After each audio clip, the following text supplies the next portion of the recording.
ආයුබෝවන් ජීවිතය ගැන කියවෙන හස්තරේඛා ශාස්ත්‍රයේ YouTube channel එකට ඔබ සාදරයෙන් පිළිගන්නවා. මම අද කියලා දෙන්න යන්නේ මෙන්න මේ අතේ තියෙන රේඛා සම්බන්ධයෙන්. ඔබට ඊටමත් වැදගත් වෙන ජීවන රේඛාවේ එක් කොටසක් කැඩිච්ච තැනක් තියෙනවා. මම ඒ සම්බන්ධව අද කියලා දෙන්නේ මුලින්ම මම ජීවන රේඛාව සම්බන්ධ කියලා තියෙනවා. ඒ වුණාට මට මේ වගේ අතක් මේ අවස්ථාවේදී දැක් ගන්න පුළුවන් වුණා. ඒ නිසා මම ඔයාලට කියලා දෙනවා මේ ජීවන රේඛාව මේ මැදින් කැඩුණාන් පස්සේ නැත්තම් මුලින් කැඩුණාන් පස්සේ කොහොමද මේ රේඛාව කැඩුණාන් පස්සේ මොකද වෙන්නේ? ඔබට අනතුරක් වෙන්න පුළුවන්ද? නැත්තම් ඔබ ජීවිතේ නැති වෙන්න පුළුවන්ද? නැත්තම් ඔබට හොඳද නරකද කියලා මෙම රේඛාවෙන් මම අද කියලා දෙනවා. ඔබේ අතෙත් මෙම රේඛාවක් තියෙනවා. ඔබත් ගොඩක් පරිස්සම් වෙන්න. මම මීට කලින් මුලින්ම වීඩියෝ කරලා තියෙනවා.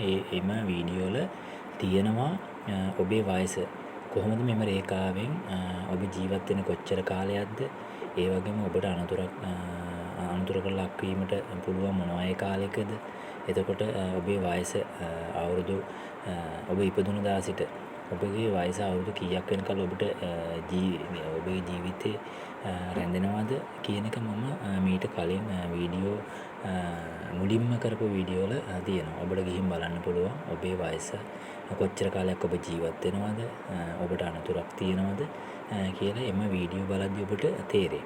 මම කියලා දෙන්න මෙන්න මේ ජීවන රේඛාව මම මේ ඉතරයක් දාලා තියෙන්නේ. මෙන්න මේ ජීවන රේඛාව මෙන්න මේ විදිහට කැල්ලා තියෙනවා. ඔබට අනතුරක් වෙන්න පුළුවන්. දැන්ට වෙලා තියෙන්න පුළුවන් මෙයාගේ වයසත් එක්ක බලද්දී අවුරුදු 20ට එහා.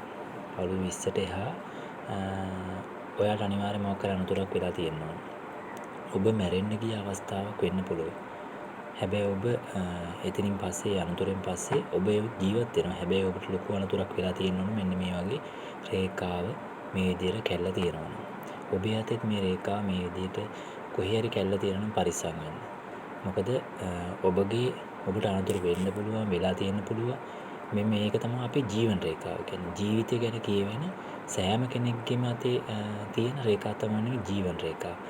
මේ ජීවන රේඛාව මුල සිට අගටම තියෙනවා නම් ඔබ ඊටමත් හොඳයි. ලොකු කාලයක් ඔබට ජීවිතේ ගත කරන්න පුළුවන්. ඒ කියන්නේ ඔබ ජීවත් වෙනවා. ඒ වගේ තමයි ජීවන රේඛාවත් එක්ක තව රේඛාවක් යාවෙනවා නම් ඔබේ ජීවිතේ ගොඩක් හොඳ සාර්ථකයි. ඔබට පවුල් වල ඒ වගේ රැකියා කරන ස්ථානවල ඔබට කිසිම කරදරයක් ඒ වගේම බාධාවක් නැතුව ඔබට ඒ ජීවිතය ඔබේ ගලාගෙන යන විදිහට මේ සාර්ථක කරගන්න පුළුවන්. මේ මාත ගැන කියනවා නම් මේකේ රේඛා ගොඩක් අඩුයි. ඉතින් මේ කෙනා ගොඩාක් ප්‍රශ්න ගැන හිතන්නේ. ගොඩාක් ප්‍රශ්න ගැන හිතන්නේ නැති කෙනෙක් තමයි මෙන්න මේ අත තියෙන පුද්ගලයා. ඒ වගේම තමයි ඔබට මේ වගේ වීඩියෝ නැරඹීම සඳහා මගේ YouTube channel එක subscribe කරලා නැත්නම් subscribe කරන්න. නැවත හොඳ වීඩියෝ එකකින් හම්බෙන්නතුරු ඔබට සුබ දවසක් වේවා. හස්තරේඛා ශාස්ත්‍රයේ YouTube channel එකට ඔබ මගේ YouTube channel එකේ ඒ වීඩියෝ බලලා ඔබගේ අතේ තියෙනවද මේ වගේ දේවල් තියෙනවද, ඒ වගේම ඔබ මොනවා හරි යම් කිසි දෙයක් ගත්තා නම් කමෙන්ට් එකක් දාන්න. ඔබට බොහොමත්ම ස්තුතියි. සුබ දවසක්. මුසන්නයි.